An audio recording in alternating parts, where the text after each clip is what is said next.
Ambulances के बारे में विभिन्न प्रकार की एम्बुलेंसेस आपको मिलनी होगी, देखने को मिलती हैं। एक तो बेसिक एम्बुलेंसेस हैं, दूसरी एम्बुलेंसेस आप देखते हैं जो एडवांस्ड या लाइफ सपोर्ट और आईसीयू एम्बुलेंस चलती हैं। तीसरा आता है एयर एम्बुलेंसेस का, जिसमें बाई एयर पेशेंट्स को शिफ्ट किया जाता है एक शहर से दूसरे शहर में। बेसिक रोड एम्बुलेंसेस की बात करें, एक किसी भी एम्बुलेंस के 4 कंपोनेंट्स होते हैं। पहला कंपोनेंट तो है उसका व्हीकल। जो बेसिक एम्बुलेंसेस हैं उनका एक बेसिक व्हीकल होता है। एडवांस एम्बुलेंसेस हैं या लाइफ सपोर्ट वाली एम्बुलेंसेस हैं, उनकी गाड़ी ऑटोमेटिकली बड़ी होती है। They should be in A fit condition. Government की तरफ से ट्रांसपोर्ट डिपार्टमेंट है जो मान्यता प्राप्त होनी चाहिए। दूसरा पार्ट आ जाता है स्टाफ का। Every vehicle, every ambulance should have some good staff. वो भी डिपेंड करेगा कि आपकी एम्बुलेंस जो है बेसिक है या एडवांस्ड है। बेसिक के अंदर भी एम्बुलेंस को सरकार मान्यता देती है तो उसमें एक डॉक्टर का सर्टिफिकेट लगता है, डॉक्टर का मेडिकल रजिस्ट्रेशन का सर्टिफिकेट होता है। दैट शोज कि वो उपलब्ध है उस एम्बुलेंस के लिए, प्लस एक केयर टेकर और एक ड्राइवर। ये 3 चीजें साथ होनी चाहिए। अगर पेशेंट सिक है तो उसमें नर्स भी साथ में होनी चाहिए। तीसरा पार्ट आता है इंफ्रास्ट्रक्चर। जब हम बेसिक एम्बुलेंस की बात करते हैं तो उसमें कुछ बेसिक दवाइयाँ, यानी कि आप बात करें ऑक्सीजन के बारे में, ऑक्सीजन का पूरा इक्विपमेंट, उसमें एक फर्स्ट एड ट्रे के साथ आईवी फ्लूइड, ग्लूकोज लगाने का एक पूरा सिस्टम। जो लाइफ सेविंग मेडिकेशंस हैं, जो कुछ इंजेक्शंस आपको on the way to the hospital जरूरत पड़ सकती है, ऐसे भी आपके पास इक्विपमेंट होनी चाहिए। अब जहाँ तक एडवांस एम्बुलेंसेस की बात करते हैं, काफ़ी आपको देखते होंगे जो बहुत ही एक सीरियस पेशेंट्स को ट्रांसपोर्ट करते हैं।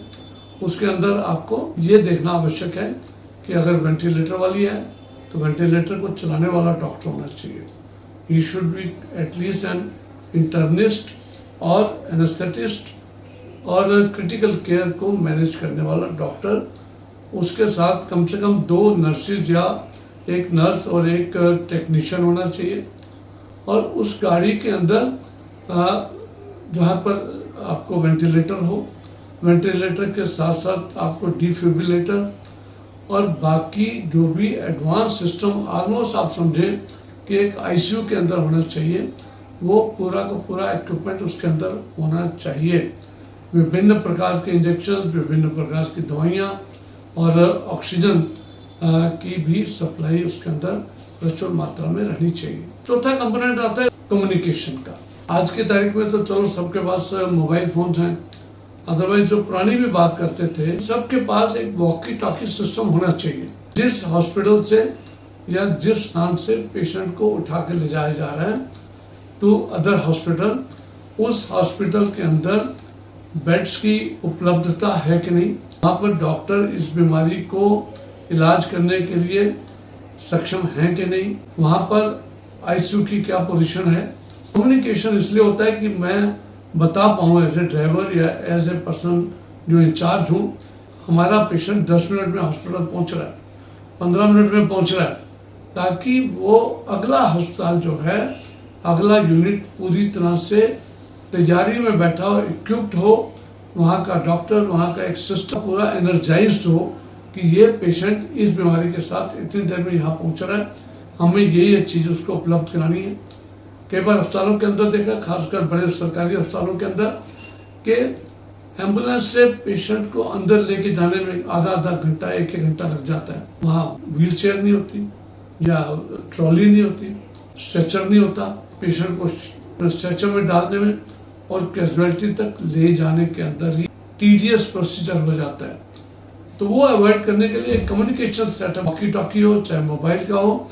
आजकल तो गवर्नमेंट्स ने भी और जो प्राइवेट अपनी इंटरकनेक्टेड यूनिट्स हैं, उन्होंने भी ऐसा एक सिस्टम बना रखा है जो मिनट टू मिनट हर चीज की खबर पहुंचती है, तो ताकि वहां पर पेशेंट जब पहुंचे तो उसको देरी ना लगे। कि जब तक चारों कंपोनेंट्स भी एम्बुलेंस के हिसाब से ना हो, तब तक इन एम्बुलेंसेस की कोई वैल्यू नहीं है।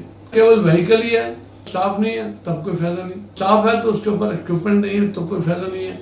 आप एक पेशेंट को एक जगह से उठा के दूसरी जगह ले जा रहे हो, वहां जाकर पता लगा कि वहां पर इसका इलाज ही नहीं है, वहां पर ये डॉक्टर उपलब्ध नहीं है, बेड नहीं है। तो एक ये समय जो है मेन इशू है। जब आप पेशेंट ट्रांसपोर्ट कर रहे हो, एवरी मोमेंट काउंट्स, हर मिनट, हर एक सर्विस की वैल्यू है। और अगर हम ठीक तरीके से करें they can be good service to the society और लाइफ सेविंग प्रोसीजर्स हो सकते हैं एक एम्बुलेंस के माध्यम से। बहुत बहुत धन्यवाद।